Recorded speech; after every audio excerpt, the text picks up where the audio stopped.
So this brings us to damped oscillations. We're not going to worry too much about this, but here's some math that you might want to know about later.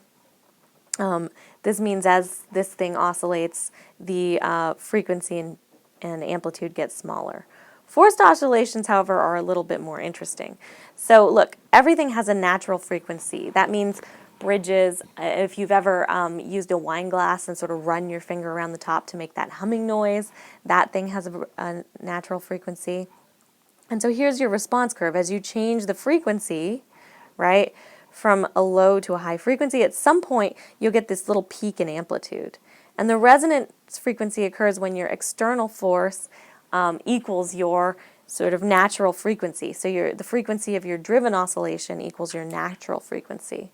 And the amplitude is going to depend primarily on, you can get bigger peaks depending on what the amplitude is going to be.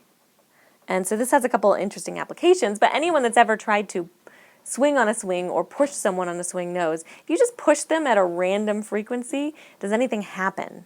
Well, if you just sort of push someone, you push them every 1 second, if that's not the period of the swing, you're just going to annoy them, okay? But if you push them at the right time, right, when they're at their peak, and that's going to already be their natural frequency, if you use the same frequency as the swing has, then you can get them higher and higher. And if you're the person propelling yourself, you're changing your center of gravity to move yourself higher and higher. So that's finding the resonance frequency of a spring. And remember, we know all materials have resonance frequencies, so you could hypothetically match these up. This myth needs vocal power, but forget opera singers.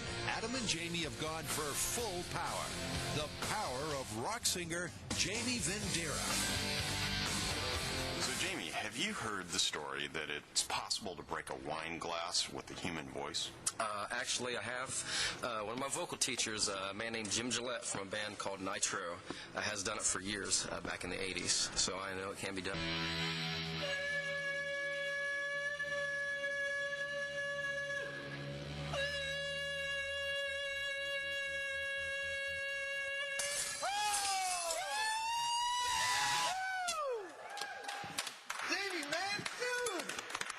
That is a first on television.